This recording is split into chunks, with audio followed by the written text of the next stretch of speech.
नमस्कार साथियों, study battle YouTube channel में एक बार आपका फिर से स्वागत है।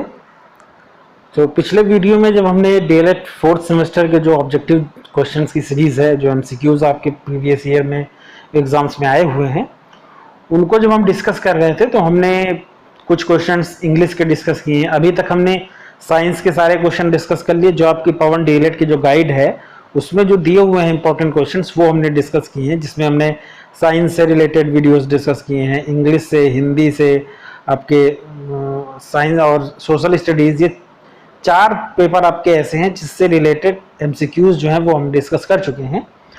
सो उसी सीरीज में आज हम कुछ और क्वेश्चन को डिस्कस करेंगे जो कि आपके पेपर शांति शिक्षा से रिलेटेड जो क्वेश्चन है, आपके जो एग्जाम में जो सिलेबस में जो पेपर है उससे रिलेटेड क्वेश्चन हैं। ओके, और ये हम पहले वही क्वेश्चन डिस्कस कर रहे हैं जो आपके प्रीवियस ईयर में आए हुए हैं। सो पहला क्वेश्चन इसमें कह रहा है कि संयुक्त राष्ट्र संघ, जिसको हम यूनाइटेड नेशंस ऑर्गेनाइजेशन कहते हैं, जिसको हमने इससे पहले जब हम सामाजिक विषय के वीडियो डिस्कस कर रहे थे तो उसमें भी हमने डिस्कस किया था यूएनओ के बारे में। सो यूएनओ में शांति और अहिंसा के संस्कृति का अंतर्राष्ट्रीय दशक कब घोषित किया गया? जो इंटरनेशनल डिकेड है यूनाइटेड नेशंस ऑर्गेनाइजेशन का, ओके, शांति और अहिंसा के संस्कृति का अंतर्राष्ट्रीय वर्ष दशक आपको बताना है। सो ये 2001 से 2010 के बीच का जो टाइम था वो शांति और अहिंसा के लिए संस्कृत का इंटरनेशनल, जिसको हम अंतर्राष्ट्रीय दशक कहते हैं। ओके, काफी इंपॉर्टेंट क्वेश्चन है। देखिए ये आपके प्रीवियस ईयर में आया हुआ है 2017 में। नेक्स्ट आपको क्वेश्चन करा है, इसमें एक स्टेटमेंट दिया है, आपको बताना है कि ये किसका स्टेटमेंट है। लोकतंत्र शासन वह प्रणाली है जिसमें जनता का शासन जनता द्वारा और जनता के लिए होता है। मीन्स जनता का शासन जनता द्वारा होता है और किसके लिए होता है? जनता के लिए। तो ये स्टेटमेंट जो है ये अब्राहम लिंकन का है, काफी फेमस स्टेटमेंट है, ये आपको याद करना पड़ेगा। इस तरह के क्वेश्चन आपके एग्जाम में कभी कभी 1 नंबर का जो आपका अति लघु उत्तरीय होता है उसमें भी आ जाते हैं, और आपका जो एमसीक्यू टाइप है, जो ऑब्जेक्टिव टाइप है, इसमें तो दिया ही हुआ है। ओके, सो ये आपको याद रखना है। योग दर्शन के प्रणेता कौन है? योग दर्शन के प्रणेता आपको याद रखना है महर्षि पतंजलि हैं। आपने देखा भी होगा कि जो इस समय योग गुरु रामदेव का जो सामान है वो सब पतंजलि के नाम से ही बिकता है। ओके, सो उन्हीं को योग दर्शन का प्रणेता कहा जाता था। और ये क्वेश्चन यहाँ पे 2018 में भी आया है और 2019 में भी अभी नीचे मिलेगा। तनाव प्रबंधन की तकनीक कौन सी नहीं है? तनाव प्रबंधन मतलब टेंशन मैनेजमेंट की जो टेक्निक्स हैं वो इनमें से कौन सी नहीं है? सामाजिक सरोकार मीन्स सामाजिक कार्यों में लिप्त रहना, व्यायाम करना, परिस्थितियों के साथ सामंजस्य स्थापित करना, या सदैव चिंताग्रस्त रहना। तो सदैव चिंताग्रस्त रहना ये तनाव बढ़ने का, जो टेंशन है उसके बढ़ने का एक कारण है। बाकी जो इसमें दिया हुआ है सामाजिक सरोकार, व्यायाम और सामंजस्य स्थापित करना परिस्थितियों के साथ, ये सब आपके टेंशन मैनेजमेंट की टेक्निक्स है। ओके, सो ऑप्शन जो डी है यहाँ पे आपको ध्यान रखना है कि पहले पूछ क्या रहा है, तनाव प्रबंधन की तकनीक कौन सी नहीं है ये पूछा गया है। तो ऑप्शन डी जो है ये यहाँ पे आपका सही होगा। नेक्स्ट बहुत इंपॉर्टेंट क्वेश्चन है कि संयुक्त राष्ट्र संघ की स्थापना कब हुई थी? बहुत इंपॉर्टेंट क्वेश्चन है, पूछा भी जा सकता है। सो यूएनओ की स्थापना जो है वो पहले तो आपको सन याद रखना है 1945। आप याद रखिए, किसी भी तरीके से याद कर लीजिए। ओके, देश जो है वो 1947 में आज़ाद हुआ और 1945 उससे 2 साल पहले संयुक्त राष्ट्र संघ की स्थापना हुई। अगर क्वेश्चन आपसे केवल सन का आता है तो 1945 आप याद रखिए, 1945, और अगर डेट के साथ आता है तो 24 अक्टूबर। ओके, 24/10/1945 ये डेट आपको याद रखनी है। अष्टांगिक योग में सम्मिलित नहीं है। अब देखिए ये आपका रिटन टाइप का क्वेश्चन है, इसमें जब आप इसके बारे में पढ़ोगे, ये जो सिलेबस में जो टॉपिक्स दिए हैं, जब आप टॉपिक पढ़ोगे तब उसमें समझ में आएगा कि यहाँ पे अष्टांगिक योग है। ओके, अष्टांगिक योग उसमें कुछ 8 जो अवयव हैं, 8 एलिमेंट है वो इसमें दिए गए हैं। ओके, अष्टांगिक योग में, और इसमें से आपसे पूछा क्या जा रहा है कि निम्न में अष्टांगिक योग में कौन सा सम्मिलित नहीं है। ओके, मैंने पहले भी बताया कि आपको एक बार क्वेश्चन को ढंग से देखना है कि सम्मिलित है पूछ रहा है या सम्मिलित नहीं है पूछ रहा है। तो इसमें सम्मिलित नहीं है पूछा जा रहा है, तो इसमें आपको बताना है। देखिए, अगर आपने जो जो टेक्स्ट वाला मैटर है, जो मतलब बुक से अगर आपने पढ़ा होगा तो आपको पता होगा कि प्राणायाम है, आसन है, ध्यान है, और भी 5 और भी योग के प्रकार हैं, लेकिन विधि विधान जो है ये इसमें सम्मिलित नहीं है। ओके, बाकी आपके प्राणायाम है, ध्यान है, आसन है, योग है, ये सब आपके सम्मिलित हैं इसमें। निम्नांकित में से कौन शांति अभिवृत्ति नहीं है? ओके, कौन सा शांति का एप्टीट्यूड नहीं है ये आपको बताना है। अहिंसा एवं करुणा, मस्तिष्क का खुलापन, न्याय, या हिंसा एवं विवाद। सो हिंसा और विवाद जो है ये शांति शिक्षा की अगर हम बात करें तो शांति शिक्षा में इसका कोई स्थान है ही नहीं। ओके, सो शांति, हिंसा और विवाद जो है ये आपका सही उत्तर हो जाएगा। बाकी आपका अहिंसा और करुणा, मस्तिष्क का खुलापन मतलब ओपननेस ऑफ माइंड, और जस्टिस, न्याय, ये आपके इसके अभिवृत्ति हैं। योग दर्शन के देखिए, ये फिर से क्वेश्चन रिपीट हुआ, मैंने पहले भी बताया था कि 2018 में भी आया हुआ है और 2019 में भी आया हुआ है। तो योग दर्शन के प्रणेता महर्षि पतंजलि। शांति कौशलों का आधार क्या है? जो पीस एजुकेशन की जो स्किल्स हैं, शांति शिक्षा के जो कौशल हैं, उनका आधार क्या है? उनका सबसे प्रमुख आधार जो है वो तनाव व दबाव है। ओके, टेंशन और प्रेशर। बाकी संवेगात्मक अस्थिरता, सृजनात्मकता या संकीर्ण विचार ये आपके आधार नहीं है। जो तनाव और दबाव जो है वो शांति कौशल का आधार है। नेक्स्ट कह रहा है कि किसी को हानि पहुंचाने के उद्देश्य से किया गया व्यवहार क्या कहलाता है? सो किसी को हानि पहुंचाने के उद्देश्य से जो व्यवहार किया जाता है उसको हम एग्रेसिवनेस इंग्लिश में कहते हैं, या हिंदी में इसी को हम आक्रामकता कहते हैं।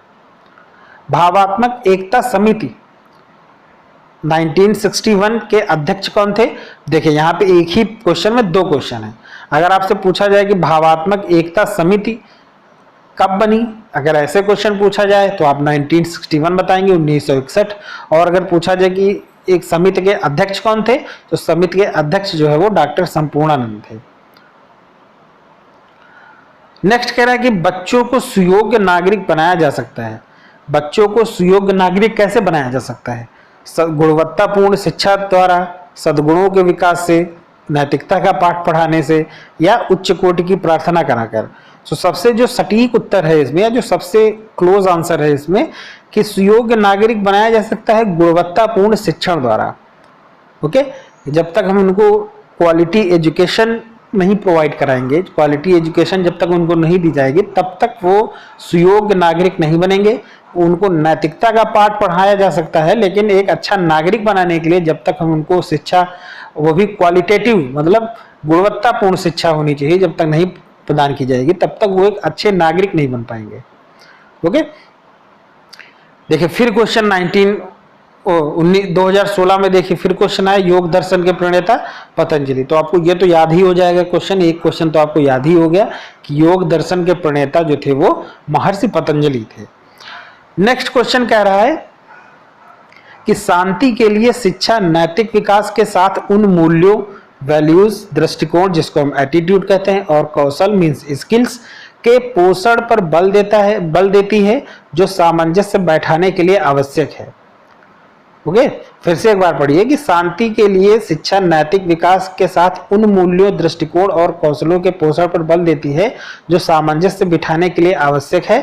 तो कौन कौन से सामंजस्य बिठाने के लिए? मीन्स प्रकृति और मानव जगत के बीच, विद्यालय और समुदाय के बीच, प्रधानाध्यापक और शिक्षक के बीच, या शिक्षक और बच्चों के बीच। सो मूल्यों, दृष्टिकोण और कौशलों के पोषण पर बल देती है जो सामंजस्य बिठाने के लिए आवश्यक है।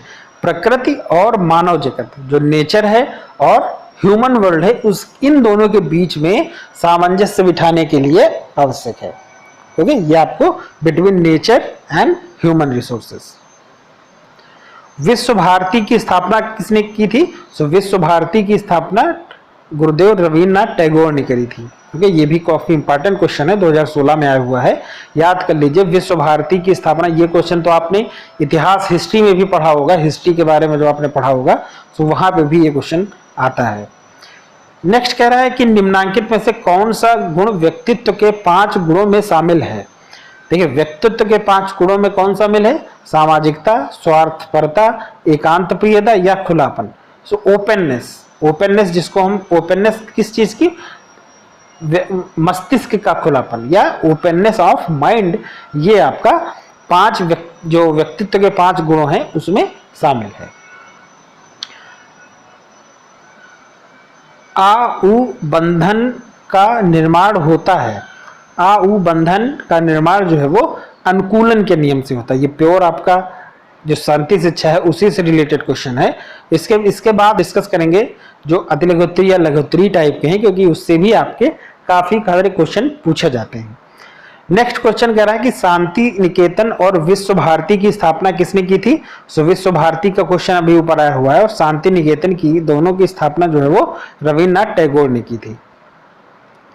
निम्नलिखित में से कौन सा लोकतंत्र के सिद्धांत हैं? सो लोकतंत्र जिसको हम डेमोक्रेसी कहते हैं, इसके जो 3 प्रमुख सिद्धांत हैं वो आपके हैं फ्रीडम, स्वतंत्रता, समाजवाद और समानता। आप ये याद कर सकते हैं, 3 सा हैं इसमें। ओके, फ्रीडम, सोशलिज्म और इक्वालिटी, स्वतंत्रता, समाजवाद, समानता। नेक्स्ट क्वेश्चन कह रहा है कि निम्नलिखित में से कौन सा तत्व वैश्वीकरण के विकास में सर्वाधिक बाधक तत्व है? जो ग्लोबलाइजेशन है, डेवलपमेंट ऑफ ग्लोबलाइजेशन, उसमें सबसे ज्यादा बाधा उत्पन्न करने वाला तत्व कौन सा है?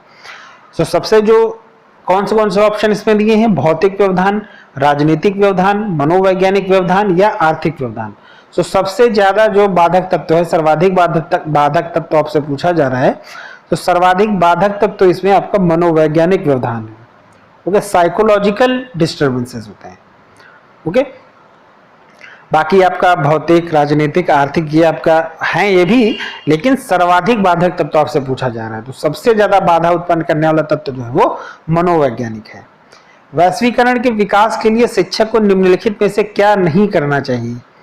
देखिए, वैश्वीकरण जिसको इंग्लिश में हम ग्लोबलाइजेशन कहते हैं, इसके विकास के लिए शिक्षक को निम्नलिखित में से क्या नहीं करना चाहिए पूछा जा रहा है आपसे। सो बच्चों में अंतर्राष्ट्रीय सद्भावना का विकास करना चाहिए, बिल्कुल करना चाहिए। विभिन्न देशों के सहयोगात्मक कार्यों की जानकारी देना चाहिए। स्वस्थ राष्ट्रीयता का विकास करना चाहिए। विभिन्न देशों के लोगों की कमियां बताना। सो ये तो बिल्कुल आप जैसे ही ऑप्शन पढ़ेंगे तुरंत आप टिक कर देंगे कि यही नहीं करना चाहिए, ऑप्शन साफ है। निम्नांकित में सतत विकास के लिए क्या सही नहीं है? जो सतत विकास मतलब सस्टेनेबल डेवलपमेंट या कॉन्टिन्यूअस डेवलपमेंट, इसके लिए क्या सही नहीं है? तो संसाधन असीमित हैं, ये सोचना कि रिसोर्सेस जो हैं वो अनलिमिटेड हैं। ओके, ये सही नहीं है। बाकी आपका भावी पीढ़ी का ध्यान रखना, प्राकृतिक वातावरण संसाधन देता है ये ध्यान रखना, वर्तमान आवश्यकताओं की पूर्ति ये भी ध्यान रखना, लेकिन संसाधन असीमित है ये दिमाग में रखकर चलना गलत है। नेक्स्ट कह रहा है कि निम्नांकित में सतत विकास के आयाम कौन कौन से हैं? कौन कौन से आयाम, कौन सा आयाम नहीं है पूछा जा रहा है इसमें। सो असीमित संसाधन, वही क्वेश्चन देखिए दूसरी तरह से घुमा के आपसे पूछा गया है। जो असीमित संसाधन जो सतत विकास है उसका आयाम नहीं है। बाकी सांस्कृतिक, राजनीतिक, सामाजिक, पर्यावरणीय, भौगोलिक ये सारे आपके इसके आयाम हैं। सतत विकास का उद्देश्य क्या है? सतत विकास का जो सबसे प्रमुख उद्देश्य है वो है सोशल जस्टिस, जिसको हम सामाजिक न्याय कहते हैं। ओके, सब लोगों को उचित न्याय, बराबर का न्याय प्रदान करना, यह सतत विकास का सबसे प्रमुख उद्देश्य है। सतत विकास क्यों आवश्यक है? तो सतत विकास जो है वो आपका शुद्ध एवं स्वच्छ पर्यावरण के लिए शुद्ध एवं स्वच्छ पर्यावरण बना रहे, इसके लिए सतत विकास सबसे प्रमुख इंपॉर्टेंस है। बाकी संसाधन का कम प्रयोग करना, आर्थिक स्थिरता का अभाव, असंतुलित विकास, ये आपके उत्तर सही नहीं है। सबसे सही उत्तर जो है ये इसमें शुद्ध एवं स्वच्छ पर्यावरण है। शांति शिक्षा के लिए आवश्यक क्या है? अलग से कक्षा की व्यवस्था करना? नहीं। हिंदी विषय की कक्षा उपयुक्त होगी? नहीं। संस्कृत विषय की कक्षा उपयुक्त होगी? नहीं। समस्त विषयों की कक्षा में दी जा सकती है। समस्त विषयों की कक्षा में दी जा सकती है, शांति शिक्षा के लिए आवश्यक है। ओके, सो ये कुछ क्वेश्चन हुए आपके शांति शिक्षा से, जो आपका टॉपिक है, जो पेपर है एक पूरा, उससे रिलेटेड कुछ क्वेश्चन हुए। और इसमें हमने वही क्वेश्चन डिस्कस किया। आप देखिए हर क्वेश्चन के आगे उसका सन दिया हुआ है कि किस सन में वो पूछा गया है। नेक्स्ट वीडियो में हम कुछ और क्वेश्चन के साथ आपको मुलाकात होगी। धन्यवाद।